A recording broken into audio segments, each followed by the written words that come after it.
राम्रोसँग हेर्नुहोस् ल क्वेसन राम्रोसँग हेर्नुहोस् तपाईहरुलाई हेर्नुहोस् चित्रमा एउटा ठोस वस्तु छ अर्धगोलाले के छ यो सोली दुईटा वस्तु छ भने लेख्या हो दुईटा साइडमा सोलुसन सोली कोण हल्ला नगर है कोण अर्को साइडमा के लेख्नु पर्यो अर्ध गोला हामी हेर्ने भयो भयो कि नै भयो ल के दिएको छ देखो आर दिएको छ कि छैन सोलीमा आर छ कि छैन कति 7 सिएम यसको पनि आर कति 7 सिएम भयो अर्धगोलालाई हेमी स्क्वायरलाई आर मात्रै भए पुग्छ अरु केही चाहिँदैन ठीक छ अब सोलीलाई चाहिँ के चाहिन्छ अर्को यल दिएको छ कतै यल पनि मिसिङ छ अर्को के पनि मिसिङ छ प्लस पनि मिसिङ छ दुईटा मिसिङ भयो भने एउटा एक्स्ट्रा दिनु पर्छ कि पर्दैन पर्छ एक्स्ट्रा के दिएको रहेछ हेर्नुस् त पर्छ भने पुरै वस्तुमा रमाउनु पर्छ भनेपछि पुरै वस्तु भनेको क्लियर से घर पनि दिएको छ 6 वर्ग मिटरको कति पर्छ भनेको छ भाइ प्रति वर्ग सेन्टिमिटर कति पर्छ रे 6 रेट पनि दिएको छ कस दिएको छ कि छैन आर कति दिएको छ 6 छैन अर्को टोटल कस्ट दिएको छ कि छैन जम्मा खर्च दिएको छ जम्मा खर्च कति आछ हेर्नुस् त आरएस 5148 यो त फर्मुला थाहा छ नि त जम्मा खर्चमा केमा पुरैमा कलर गर्न टीएसए मा कलर गरेर यति लाग्छ रे जम्मा खर्च equals to TSA into rate यो त थाहा छ हो त्यसको थ्रुबाट हामीले के निकाल्नु पाएको पहिले कुनै एउटा साइड मिसिङ साइड निकाल्नु पर्यो तपाईलाई आर दिएको छ भने अब फर्मुला लगाऊ वी have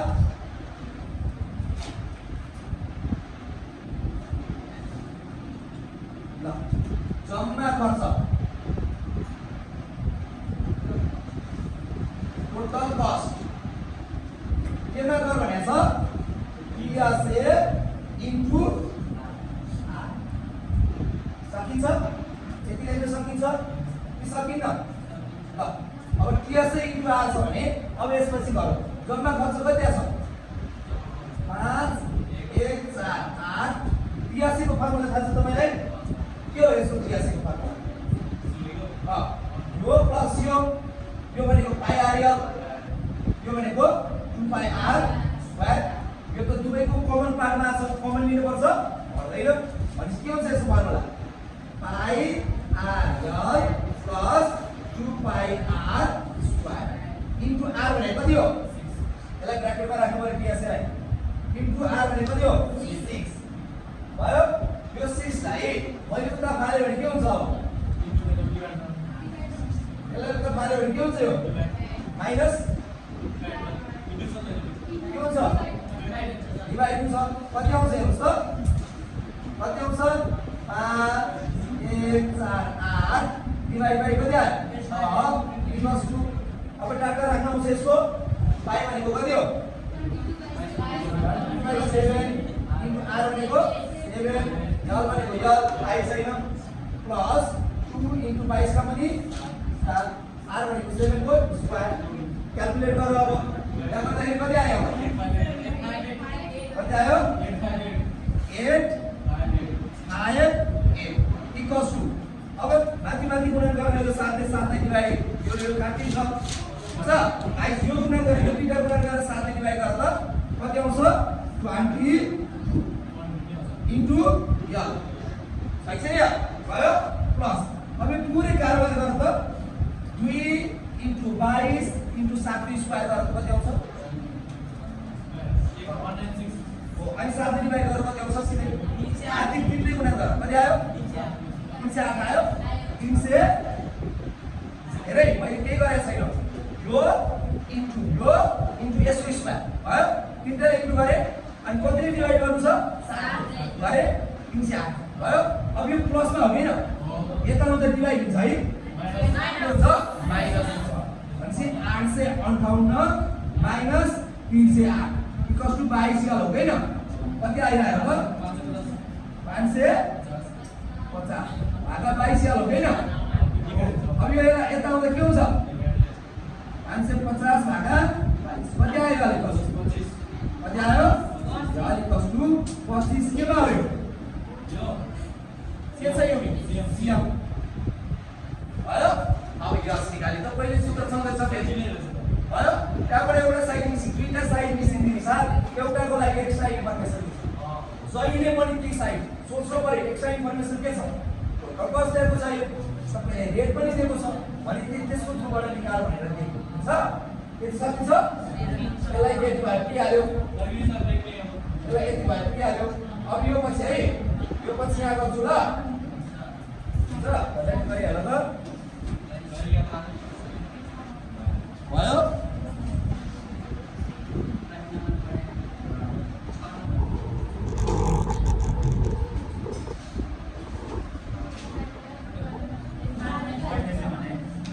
भयो त ल भयो। अब फर्मुला क्या फेरि यस निकाल्नु परेन यार स्क्वायर कस्तो के हुन्छ यस स्क्वायर प्लस यार स्क्वायर कति छ 25 को स्क्वायर यस दिएको छ यस निकालेको छ त दिएको छ यसको यस स्क्वायर प्लस r भनेको पनि स्क्वायर अहिले नसारे एकछिन भयो यसमा यहाँ गरेको 25 स्क्वायर यस स्क्वायर यस स्क्वायर प्लस r स्क्वायर भनेको 70 स्क्वायर यहाँ कति आयो 600 यहाँबाट यस स्क्वायर प्लस 49 यो उत्तरले के हुन्छ 80/1025 माइनस 49 प्लस यस स्क्वायर भयो 9 कति आउँछ हेर्नुस् त 576 प्लस यस स्क्वायर यस कसो कति हुन्छ अब कति आयो 24 के हो यो अब एकबाट गर्न सुरु गर्नु छ सकिन्छ सबै आइसक्यो। अब सुई राख्ने फर्मुला यसले के निकाल्ने मुक्त जोस वस्तुको सतहको क्षेत्रफल निकाल्नु कति हुन्छ सतहको क्षेत्रफल कति हुन्छ सतह भनेको देखिने सतह सबै यो प्लस यो भाइ भर्खर त्यहाँ निकालेको छु कसलाई डेल्टा बाइ गरेछ नि आछ हेर्नुस् त पुरा सतह भनेको 83 निकाल भने के बुझ्नुभयो के निकाल भन्यो 83 आउँछ आउँदैन यही फर्मुला लगाउनु पर्यो जम्मा खर्च total cost equals to 83 into जम्मा खर्च कति आछ है नत्र भने यो लगाउनु पर्दैन फर्मुला सबै आइसकेछ फर्मुला लगाइदिनु भयो कसरी सजिलो लाग्छ त्यसरी गर ल कसरी सजिलो लाग्छ त्यसरी गर है यो कति छ 83 कति 83 निकाल भनेछ इन्टु r कति 26 यो त आउँदा कति हुन्छ हेर्यो हेर्छ अनि सिधै लेख्दा भयो नि त्यो computer 5148 divided by 6 equals to कति आयो कति आयो 800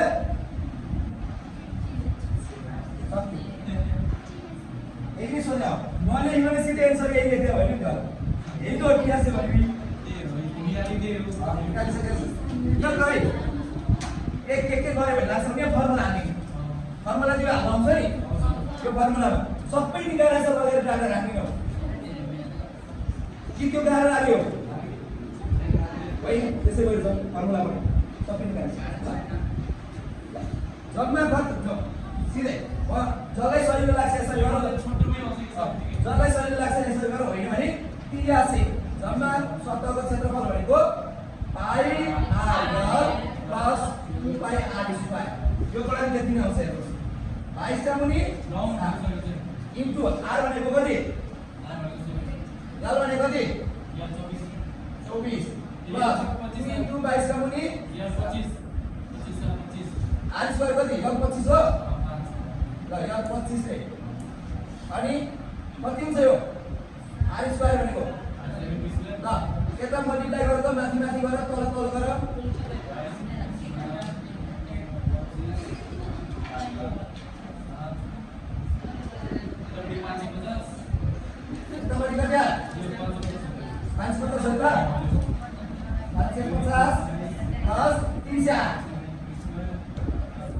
308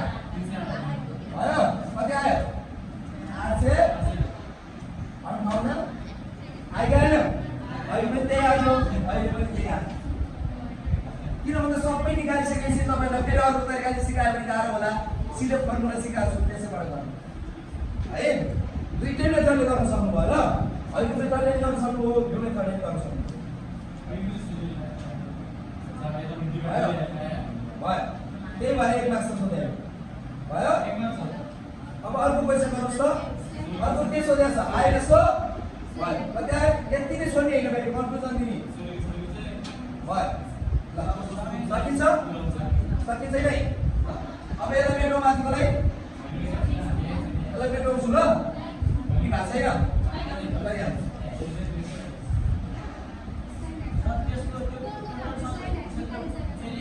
सबै निकालिसकेको छ बीको कन्क्लुजन दिनु पर्यो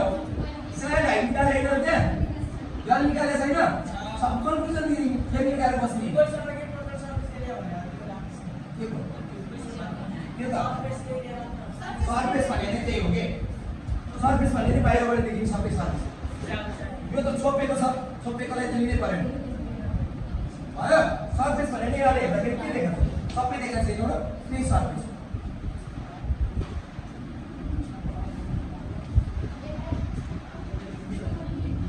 भयो total height of solid object निकाल्नु छ है एमा बीमा के हो आन्सर यसको बीको आन्सर के हो बीको अब find the slant height of cone भनेको छ सर्टेड उचाइ भनेको यो कति निकालेछौ हामीले कति कहाँ निकालेछौ यहाँ 25 भन्छ अब कन्फ्युजन दिने के भनेर दिने stand height of cone is कति अब नेपालीमा लेख्दा के गर्ने नेपालीमा के लेख्ने सोलीको छड्के उचाइ कति हुन्छ 25 सिएम हुन्छ भनेर लेख्नु पर्यो सक्यो यहाँ निकालिसकेको छु भयो सोलीको छड्के उचाइ कति हुन्छ 25 सिएम सक्यो ल सीमा हेर्नुस् त सीमा के सोध्यो find the total height of solid total height कति हुन्छ पुरैको जम्मा उचाइ कति हुन्छ जम्मा उचाइ ओ जम्मा उचाइ टोटल हाइट भनेको यो कोनको हाइट छँदैछ कति कोनको हाइट कति 25 कोनको हाइट 25 हो के पनि भनिदिने कोनको हाइट कति हो 24 यो कोनको हाइट यो 24 अनि यो रेडियस हुन्छ हाइट पनि त्यति हुन्छ कति छ रेडियस 7 यो दुई दिन जोडेर टोटल हाइट आइगएन यसको हाइट 24 यसको हाइट 7 छ रेडियस के हाइट हुन्छ यसको भनेपछि कति हुन्छ 24 र 7 जोड्दा कति हुन्छ सक्यो कन्क्लुजन दिने भयो यति हो यसको आन्सर देख्न सकिन्छ भयो यति गरेपछि यसको मार्क्स आयो है अहिले यो दुईटा वेले गर्न सिकाए तपाईहरुलाई फर्मुला थाहा छ भनेपछि सबै निकालिसकेपछि फर्मुलाबाटै जान्छ फेरि कतिवटा मेथड पढ्नुहुन्छ